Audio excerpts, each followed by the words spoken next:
우리에게 주신 말씀은 사사기 6장 25절에서 34절 말씀입니다. 구약성경 371페이지입니다. 사사기 6장 25절에서 34절 말씀, 구약성경 371페이지입니다. 저독으로 하나님께 봉독드리겠습니다. 그날 밤에 여호와께서 기드온에게 이르시되 내 아버지에게 있는 수소 곧 7년 된 둘째 수소를 끌어오고 내 아버지에게 있는 바알의 제단을 설며 그 곁에 아세라상을 짓고 또 이 산성 꼭대기에 내 하나님 여호와를 위하여 규례대로 한 제단을 쌓고 그 둘째 수소를 잡아 내가 찍은 아세라 나무로 번제를 드릴지니라 하시니라. 이에 기드온이 종 10사람을 데리고 여호와께서 그에게 말씀하신 대로 행하되 그의 아버지의 가문과 그 성의 사람들을 두려워하므로 이 일을 감히 낮에 행하지 못하고 밤에 행하니라. 그 성읍 사람들이 아침에 일찍이 일어나 본즉 마을의 제단이 파괴되었으며 그 곁에 아세라가 찍혔고 새로 쌓은 제단 위에 그 둘째 수소를 드렸는지라. 서로 물어 이르되 이것이 누구의 소행인가 하고 그들이 깨어 물은 후에 이르되 요아스의 아들 기드온이 이를 행하였도다 하고 성읍 사람들이 요아스에게 이르되 내 아들을 끌어내라. 그는 당연히 죽을지니 이는 바알의 제단을 파괴하고 그 곁에 아세라를 찍었음이니라 하니, 요아스가 자기를 둘러선 모든 자에게 이르되 너희가 바알을 위하여 다투느냐 너희가 바알을 구원하겠느냐 그를 위하여 다투는 자는 아침까지 죽임을 당하리라. 바알이 과연 신일진데 그의 제단을 파괴하였은즉 그가 자신을 위해 다툴 것이니라 하니라. 그날에 기드온을 여호바알이라 불렀으니 이는 그가 바알의 제단을 파괴하였으므로 바알이 그와 더불어 다툴 것이라 함이었더라. 그때 미디안과 아말렉과 동방 사람들이 다 함께 모여 요단강을 건너와서 이스라엘 골짜기에 진을 친지라. 다 함께 읽도록 하겠습니다. 여호와의 영이 기드온에게 임하시니 기드온이 나팔을 불매 아비에셀이 그의 뒤를 따라 부름을 받으니라. 아멘. 아멘.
감사드립니다. 오늘 예배에 나오신 우리 연주교 성도님들을 환영합니다. 본당에서 중층에서 지금 에어컨 한 칸만 좀 낮춰주실래요? 부채질하는 분이 계셔서.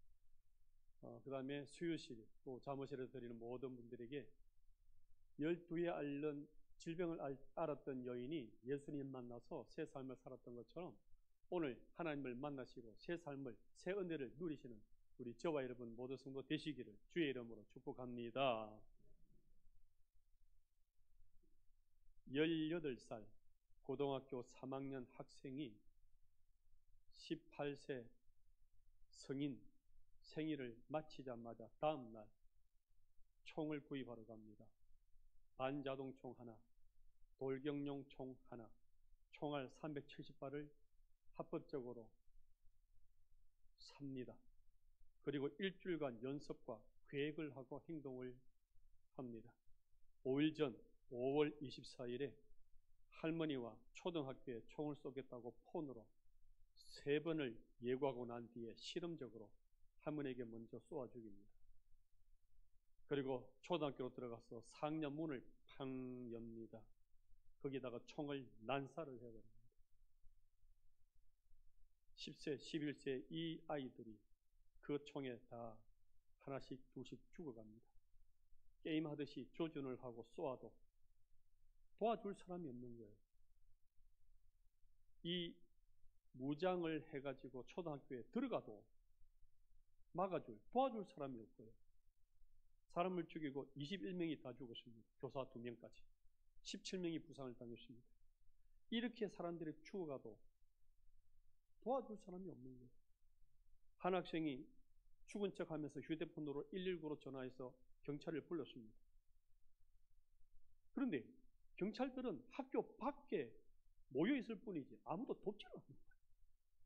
부모가 총격 소리를 듣고 학교로 달려왔는데 이 출동한 경찰관 19명이 학교 교실 밖에 모여 있을 뿐이지 범인을 제압도 하지 않고 1시간 동안을 복도 밖에서 대기만 하고 있는 거예요. 결국 이들은 21명은 고스란히 죽음을 당했습니다. 도와줄 사람이 없었던 거예요. 이 약자들은 돈 받을 데가 없는 거예요. 이 땅에는요 어디든지 악의 실체는 다 있어요. 여러분 가정에도요, 교회에도요, 직장에도요, 관계 속에서 이 악의 실체는 언제든지 호시탐탐 노리고 있습니다. 그런데 이걸 막아주고 해결해줄 누군가의 도움이 필요한 우리의 약자 인생인데 이 도움 줄 사람이 없었던 거예요. 우크라이나 러시아 전쟁 때문에요 물가 올라갑니다. 밀가루 가격이 지금 폭등하고 있습니다. 걱정됩니다. 누군가 도와주셔야 돼요. 이렇게 도와줄 분이 필요한데 이 도움을 못 받아서 힘들고 어려워서 결국 가버린 사람이 너무나 많이 있는 거예요. 이 지금 재난을 당하고 있는 그 사람들이 이스라엘 백성들 기드온 사사입니다. 미디안 군대, 아말렉 군대가 연합해가지고 모래알처럼 쳐들어온 거예요. 이 당시 이 기드온은 무기가 없어요. 청동기 문화기 때문에 칼 한 자루 없이 호미, 나무, 대나무 이런 거 가지고 그냥 싸울 수밖에 없는 허약한 약한 존재들이래요. 그런데 하나님이 기드온 너가 사사가 되고 너가 장군이 돼가지고 좀 싸워줘. 이렇게 세워주신 거예요. 이 사사 기드온은 성격이 소심한 사람이에요. 남자긴 남자인데 용기가 없어요. 그래서 포도주를 짜는 그 틀 속에 숨어갖고 밀을 추수하고 있는 이런 급장인 거예요. 어떻게 이 전쟁을 치룰 수가 있겠습니까? 그렇게 걱정하고 이걸 어떻게 해야 되나, 이 전쟁을 어떻게 치료해야 되나 고민 걱정하고 있는데 하나님이 첫 사명을 주세요. 기도원, 네 가정부터 청소해.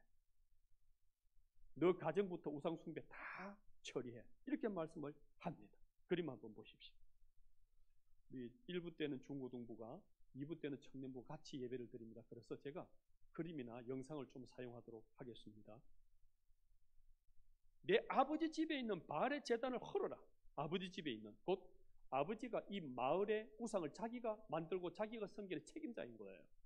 바알 제단이 있고 아세라상이 있어요. 왜 부수라 그럴까요?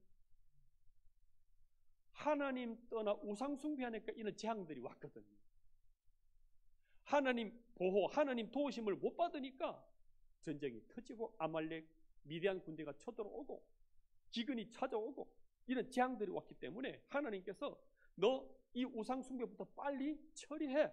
네 가정부터 이렇게 말씀하고 있는 것입니다. 수신제가 치국 평천하라고 말을 하죠. 나부터, 우리 가정부터 우상 숭배 소멸시키고 하나님께 나아오라 이렇게 말씀하고 있는 것입니다. 오른쪽에 있는 바알신은 두 가지 모습이 있는데 하나는 그냥 바알신의 인간의 모습이 있고요. 또 황소 얼굴을 넣어가지고 만든 바알 신상이 있어요. 본문에 보시게 되면 둘째 수소란 말 표현을 보게 되면 아마 수소 형상을 가지고 있는 바알 신으로 생각이 되어져요. 이것을 만들어서 아버지가 책임자로 관리하고 있는 거예요. 여기다가 어떤 때는 제사 제물 정도가 아니라 아기까지도 인신제사로 드리는 이러한 우상숭배를 하고 있는 거예요. 이 바알 신은 이방 땅 가나안 땅의 풍요의 신이고 비를 많이 내려가지고 이 메마른 광야 땅에 비 없이는 살아갈 수가 없거든요. 그래서 이 바알 신 앞에다가 비를 내려달라고 풍요를 달라고 그렇게 제사 지내고 기도하는 거예요. 아세라상은 두 번 중간에 있는 이 아세라상은 목상인데 이 아세라상이 어떤 신이냐 그러면은 70명의 신들을 출산시킨 다산의 왕, 다산의 여왕인 거예요. 그래서 우리에게 자식들 많이 주고 양떼들 많이 주고 많이 출산할 수 있도록 이렇게 이 목상에다가 아세라 신에다가 절을 하고 제사를 지내는 이런 일들이 그 집에서부터 있었던 거예요. 그런데 이걸 부숴라 하면은 되겠습니까? 기도원이 자기 아버지가 만들고 아버지가 지키고 아버지가 책임 관리하는데 이걸 어떻게 부수겠습니까? 마을 사람들이 가만히 있겠습니까? 네가 누군데 이놈이 우리가 여지껏 섬겨오고 평생 섬겨오고 가나안 땅 전체에 섬기고 있는 이 바알 신상을 네가 부숴? 그렇지만 말씀이잖아요. 네 가정부터 우상 숭배 끊어라. 그래서 하나님 말씀이 임했기 때문에 이 말씀대로 부숴보려고 아버지 진노가 있고 분노가 있지만 부숴보려고 아침에 몰래 나갔습니다. 태양이 있는 밝은 사람들이 왔다 갔다 하는 그 시작 앞에 섰습니다. 그런데 부술 힘이 안 나요. 이거 부수면 감당할 일이 너무 많잖아요. 불효하는 거지요. 마을 사람들의 그 죽이려는 그걸 생각하니까 용기가 안 나는 거예요. 그래서 막 돌아갑니다. 근데 집에 돌아가서 생각해 보니까 이걸 부숴야 되는데 이걸 부숴야 하나님이 역사하시고 하나님이 은혜 주시고 하나님이 우리 민족을 돌보실 것인데 어떻게? 고민하다가 밤에 몰래 나와요. 그리고 이 목상을 도끼로 찍어버려요. 바알신들을 확 부셔버립니다. 죽으면 죽을 일 하고서 부숴버린 거예요. 그리고 이제 집에 돌아가서 잠을 자는데 여러분 잠이 오겠습니까? 내일 아침이면 자기는 이제 어떻게 끌려갈지 모르는 거예요. 아버지 진노로부터 시작해가지고 이 마을 사람들이 끌어내라 그럴 거 아니에요. 이 어떻게 감당해요? 차라리 이 아침이 안 오고 눈 안 뜨고 죽었으면 좋겠다 싶지 않겠습니까? 그런데 완전히 생겨요. 아침에 눈을 뜨니까 시끌시끌합니다. 마을 사람들이 몰려가지고 네 아들 끌어내라고 얘기합니다. 우리가 여지껏 섬겨왔던 이 바알신 아세라상을 네 아들이 부수었다. 빨리 끄집어내라는 거예요. 그야말로 파리 목숨밖에 안 되는 거죠. 그런데 어떤 반전이 일어났냐면 아버지가요. 잠깐 내 아들 건드리지 마라. 만약에 바알신이 살아있는 참신이라면 그 신이 직접 우리 아들 징치할 거예요. 이런 살아있는 신을 건드렸는데 그 신이 가만히 있겠나? 그 바알신이 우리 아들을 직접 건들 테니까 너희들 가만히 있어라. 저지로 딱 시켜준 거예요. 자기에게 더 진노하고 자기를 죽이려 했을 것 같은 이 아버지부터 싹 바뀌어 있다. 그리고 마을 사람들도 당신이 그렇다면 우리도 하고 물러나요. 어떻게 이런 일이 일어났을까요?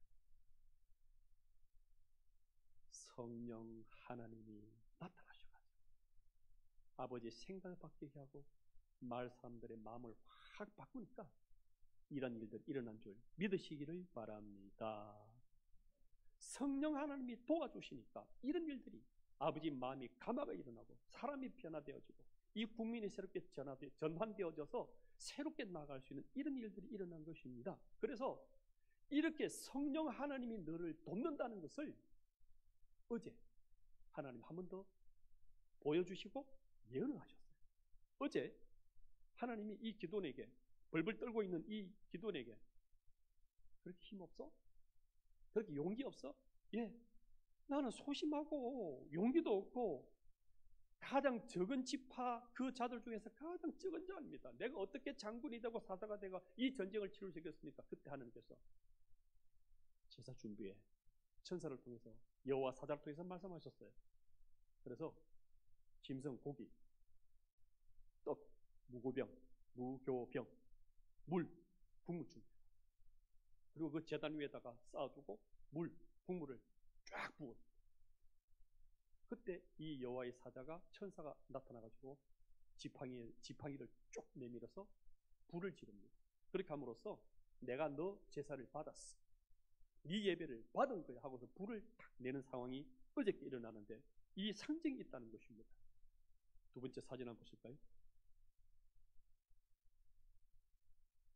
21절에 여호와의 사자가 손에 잡은 지팡이 끝을 내밀어 고기와 무교병에 대니 불이 어디서 나와야 돼요? 여기서 슉 나와야 되잖아요. 이 지팡이 끝에서 불이 휙 하고 확 살아야 되잖아요. 그래야 하나님이 받으신 표징이 되잖아요. 그런데 보십시오. 불이 바위에서 나와 고기와 무교병을 잘랐고 천사 하나님의 사자의 힘이 있는 것도 아니고 지팡이에 있는 것도 아니고 기도원에 있는 것도 아니고 고기나 이 재물도 있는 것이 아니라 바위에서 불이 나왔다. 불이 나온 이 바위는 대체 무엇이길래 이런 기적을 기도원에게 딱 아이콘으로 딱 주는 거예요. 이 일로 말미암아서 기도원은 평생 잊지 못할 분명한 아이콘을 딱 머리에 자기의 철학으로 갖게 됩니다. 불, 반석의 불. 이게 남는 거죠. 이 반석이 뭘까요? 고린도전서 10장 4절을 보게 되면 신령한 음료를 신령한 반석으로부터 마셨으니 그 반석은 곧 누구라 그랬습니까? 예수님. 이 반석 자체가 예수님이라는 거예요. 그런데 이 반석에서 불이 솟았다 그랬지 않습니까? 뭘 말하는 거죠? 예수님이 보내실 성령 하나님. 요한복음 16절 7절 보십시오. 내가 십자가로 죽으러 가는 것 떠나가지 아니하면 성령 보혜사가 너희에게로 오시지 아니할 것이요 가면 죽으러 가면 십자가로 가면 다시 천국으로 가면 내가 그 성령을 너희에게로 보내리니 이 성령 하나님이 오셔서 너희를 도와준다는 거예요. 이 각인을 기도원에게 딱 도장찍듯이 심어주게 돼요. 그래서 전쟁을 치울 때마다 어디를 가든지마다 이 성령의 불을 계속 상기하고 의식하게 된 가시적인 상징이라는 것입니다. 반석이 예수님이시라는 반석에서 불이 나온 이 불은 곧 성령 하나님으로서 이 성령 하나님이 너를 전쟁을 모든 문제들을 도와줄 것이다. 이걸 딱 쥐게 된 것입니다. 그래서 이 성령 하나님이 아버지 마음을 싹 바꿔줍니다. 마을 사람들의 생각을 싹 바꿔줘가지고 이 국면이 다시 하나님의 은혜로 바뀌게 된 것입니다. 지금도 성령 하나님이 저와 여러분 가운데 계셔서 우리를 도와주시고 인도해 주심을 믿으시기를 바랍니다. 그러면 이제 전쟁에 나가야 돼요. 미디안 군대가 아말렉 군대가 연합해서 들어와요. 이 철기 문화를 쥐고 있는 사람들, 블레셋부터 이 철기 문화를 받아 가지고 있는 이 사람들을 어떻게 이겨요? 이 당시 나중에 세월이 많이 흐르고 난 뒤에, 수십 년 흐르고 난 뒤에 사울 왕과 요나단 왕자 둘이만 칼 쥐고 있어요. 그러니까 이들은 없어요, 칼이. 어떻게 이기란 말입니까? 군대가 있습니까? 무기가 있습니까? 재정이 됩니까? 아무것도 조직도 안 돼 있잖아요. 왓지졸이잖아요. 어떻게 이겨요? 그렇지만 하나님께서 장군으로 세워주셨으니까 나팔을 불어요. 사사로서 나팔을 불어요. 이 전쟁에 우리가 소집해서 싸워야 되지 않겠냐? 근데 누가 전쟁에 나왔어요?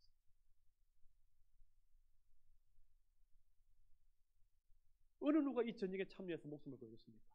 그런데 이 백성들이요, 오야 모이들 기자. 우리나라 지켜야지. 목숨 걸어서도 우리 가족 지켜야지. 기도원이요, 우리 함께 하겠습니다 하고서는 사람들이 막 모여드는데 어떻게 이런 일이 일어나냐는 거예요. 그것이 34절에 보십시오. 누구 역사입니까?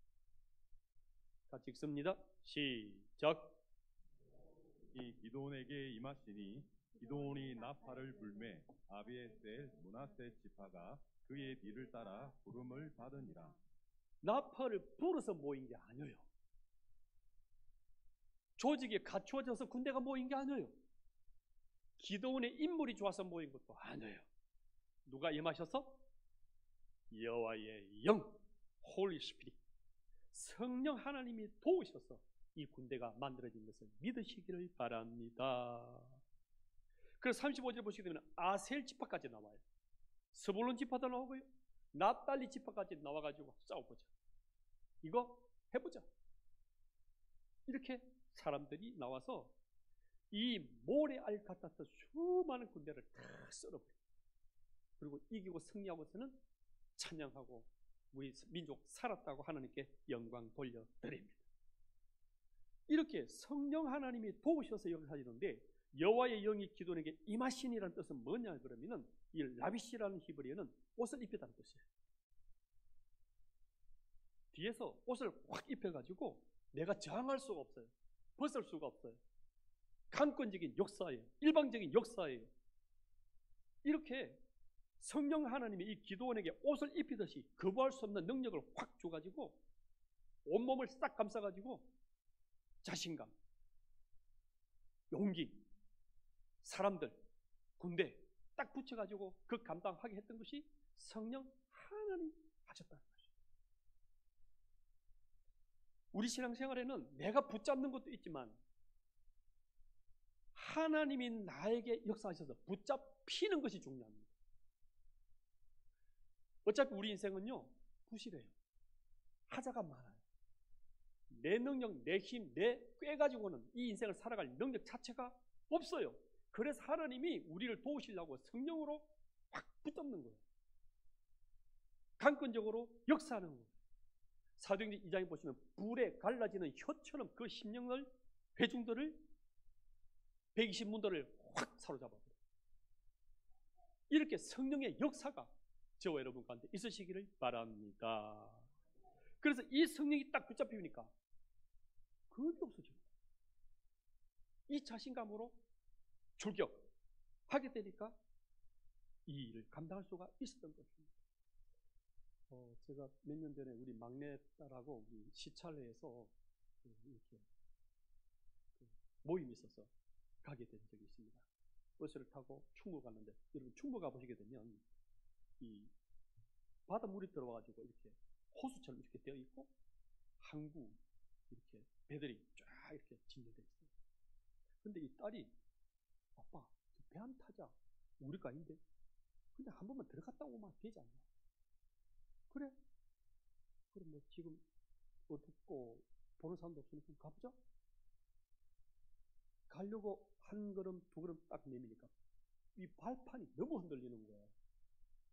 이 부두가 있고 배가 있으면 사다리처럼 길게 나무 판때기로 이렇게 사다리판을 이렇게 했는데 걸쳐놓은 거죠. 그럼 이게 출렁거리니까 흔들흔들하는 거예요. 그래서 애가 한 걸음 두 걸음 떼더니만 그 당시 한 6살, 7살 쯤 되겠다. 아빠 무서워, 안 되겠다. 안 갈래. 응? 야, 우리가 칼을 뺐으면 썩은 뭐라도 잘라야 돼. 가자. 못 가. 제가 탁 미니까 얘가 손을 꽉 잡는 거예요. 그때 제가 느낀 게 이거예요. 네 아무리 내 손 잡아봐라. 내가 너를 붙드는 만큼 힘이 있는 거예요. 그래서 앞에 딱 세우고 팔을 딱 붙여. 가보자. 한 걸음, 두 걸음 흔들 때 잡아주고 하니까 딱 건너가게 되면 왔네? 그래, 이게 배야. 그래서 타보고 구경하고 만져보고 아빠 어떻게 가? 아까 온 것처럼 네가 내 붙잡아도 될 게 아니야. 내가 네 붙잡아. 그래서 제가 딱 붙잡고 가니까 파도 위든 흔들리던 데든 그 붓이라든 그 무엇이든 간에 딱 근록이 되는 거예요. 강권적인 성령의 역사가 있으면 이런 역사가 일어날 줄 믿으시기를 바랍니다. 그래서 이렇게 도우시는 분이 있다는 거예요. 로마서 8장 같이 읽어볼까요? 우리 여러분 암송하시죠? 시작. 이와 같이 성령도 우리의 연약함을 도우시나니 우리는 마땅히 기도할 바를 알지 못하나 오직 성령이 말할 수 없는 탄식으로 우리를 위하여 친히 간구하시느니라. 이렇게 우리 기도를 도와주시는 분, 우리 약함을 도와주시는 분, 우리의 삶을, 우리의 경제를, 우리의 건강을 도와주시는 분이 성령 하나님이시라는 거예요. 우리는 기도할 때요, 잘 몰라요. 꼬작 기도해봐야 내 것. 이기적인 기도가 얼마나 많아요. 근데 성령 하나님께서는 하나님의 모든 깊은 것까지도 통달하시는 분이기 때문에 기도할 것까지도 알게 해주고 도와주고, 사도 바울이 말씀을 깨닫는데 어떻게 알겠습니까? 그런데 이 사도 바울이 말씀을 깨달을 때에 성령으로 말미암아서 나는 직접 깨달았다 고백합니다. 이렇게 우리를 도와주시는 분이 성령 하나님이시라는 거죠. 뿐만 아니라 우리가 구원받을 때, 말씀이 믿어질 때 이게 어떻게 믿어질까요? 내가 똑똑해서요? 내가 선해서요? 아닙니다. 성령 하나님이 역사하신 거예요. 8장 15절. 너희는 다시 무서워하는 종의 영을 받지 아니하고 양자의 영, 곧 성령 하나님이지. 이 홀리 스피릿, 양자의 영, 성령 하나님을 받았기 때문에 아빠 아버지라고 신이 되는 거고, 믿음이 일어나는 것이고, 기도가 일어나는 것이고, 나는 구원받았다는 확신을 주시는 것이 이 성령 하나님이라는 것이에요. 이 성령 하나님이 지금 저와 여러분 마음속에 함께 계심을 믿으시기를 바랍니다. 이 성령 하나님이 도우시는 방법에는 두 가지가 있어요. 첫 번째는 직접적으로 도우십니다. 그것은 성령의 불로 임하셔가지고 수술 준비하고 죽겠다 살겠다 고민하고 있는데 다음날 검사해보니까 진짜 싹 깨끗해요. 성령의 불로 찢어주신 거예요. 직접적으로 우리를 치료해주세요. 그 다음에 지혜를 주실 때도 있어요. 이상하게 저분은 유명 대학 간 것도 아닌데 아주 영특해요. 탁월해요. 이런 직접적인 성령의 도우심이 있을 때가 있어요. 선교지에 가보게 되면 이 한국 선교사님을 가셔가지고 풀, 뱀 모르잖아요. 하다 보면 물릴 때도 있고요. 독사에 물릴 때도 있고요. 잘못된 음식을 먹을 때도 있어요. 그런데 안 죽어요. 하나님의 직접적인 역사예요. 비, 바람, 자연 이런 부분을 통해서 직접적으로 역사할 때도 있어요. 두 번째는 간접적으로 역사하는데 주로 사람을 통해서 역사해요.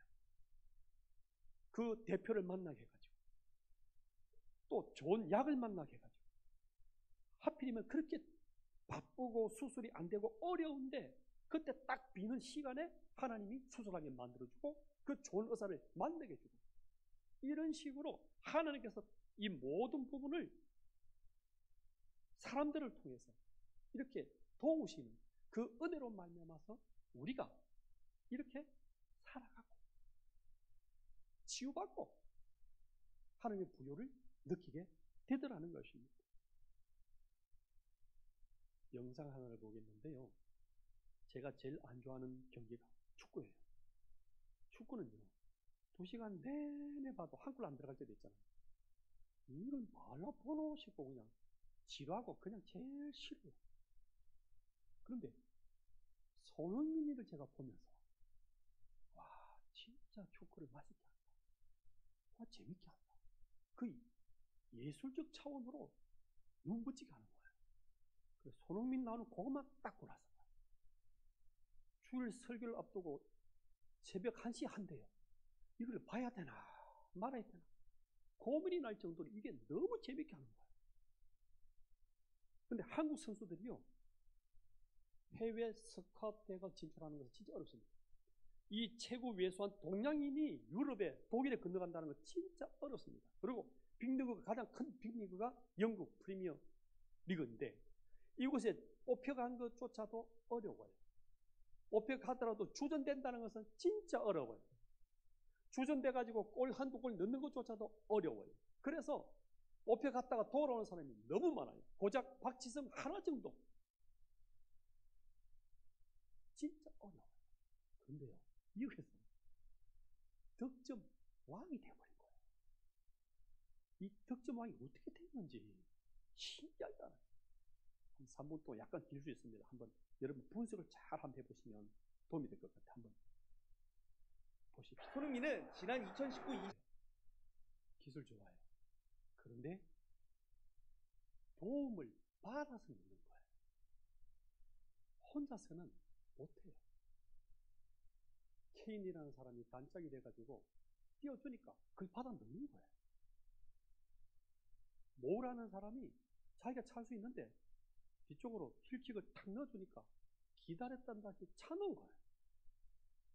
클루 스키 이 새로운 바가 있는데 야도요, 틈만 나면 딱 잘 찰 수 있도록 도와주는 거예요. 도와주니까 그대로 그냥 차는 거예요. 혼자서 하는 게 아니에요. 도움을 서로 주고받는 거예요. 그리고 어떤 분 이런 얘기 했어요. 저리 잘하는 손흥민이가 한국에 오면 와 그리 못하노? 이유가 뭐 같아요? 한국에는 이렇게 정교하게 도와주는 사람이 없대요. 그 틈 사이 속에서 다리 밑으로 딱 어시스트 해줄 수 있는 도와주는 선수가 이런 전문적인 기술적인 이런 사람이 없기 때문에 혼자 살기 어렵다. 이렇게 도와주는 사람이 돼가지고 그 은혜로 말미암아서 득점왕이 된 것처럼 하나님이 우리를 도와주셔서 우리가 이 자리까지 오게 된 것을 믿으시기를 바랍니다. 우리는 얘기만 하고 시작만 했는데 하나님이 도와주셔가지고 일이 돼요. 우리는 학교만 보냈는데, 우리는 개업만 했는데, 우리는 일 개시만 했는데 되어가요. 왜요? 성령 하나님이 도와주시니까 이런 일들이 일어나는 거예요. 이 손흥민이는 제가 너무 궁금한 거예요. 이렇게 사람들이 도와주지만 참 도와주는 분이 따로 있을 것 같아요. 그래서 보니까 아버지가요, 손웅정 씨가 서울 영광구에 다니시는 신실한 크리스천이 있어요. 이 부친이 이 아이에게 겸손해라, 철저히 겸손하면서 잘 가르치면서 이 아이를 기초부터 잘 길러낸 거예요. 뿐만 아니라 김신욱, 기성용, 박주영 이 아들, 이 선수들과 함께 국가대표 안에서 신실한 믿음으로 잘 자라고 기도로 나아갔던 믿음의 훈련이 있었던 거예요. 대표를 23명 뽑는데 23명 중에서 12명이 기독교인이라는 거예요. 이 아이들이 기도하면서 말씀 분양하면서 하나님 역사하시고 그렇게 겸손히 믿음으로 나가니까 하나님이 도와주셔가지고 이런 선교적인 선점을 딱 할 뿐만 아니라 진짜 이 한국이, 이 선교 한국이, 이 복음 한국이 약하지 않다는 것으로 높여주시더라는 것입니다. 이 성령 하나님 언제 역사하실까요? 사도행전 5장 30절 같이 읽습니다. 시작. 이 일의 증인이요 하나님이 자기에게 순종하는 사람들에게 주신 성령도 그러하니라 하더라. 이 성령 하나님이 누구에게 역사하신다고요? 순종하는 사람입니다. 내 개인적인 이익이나 욕망과 어떤 내 욕심을 이루기 위한 것이 아니라 하나님 뜻에 합당하게 사랑을 이루고 복음을 이루고 이웃을 섬기고 사랑하는 이것을 이루고자 순종하는 그 사람에게 주신다는 거예요. 누가복음 11장. 너희가 악할지라도 좋은 것을 자식에게 줄 줄 알거든. 하물며 너희 하늘 아버지께서 구하는 자에게 성령의 도우십니다. 그래서 하나님만 의지합니다. 내가 한 게 아닙니다. 내가 이룬 게 아닙니다. 내가 얻은 게 아닙니다. 하나님이 하십니다. 하나님이 하실 것입니다 하고 전적으로 기도하고 간구하는 그 겸손한 사람에게 성령께서 나타나신다. 말씀으로 순종하시고 기도로 주님께 나아가서 이런 성령의 도우심을 많이 맛보시는 기쁨의 우리 성도님 다 되시기를 예수님 이름으로 축복합니다.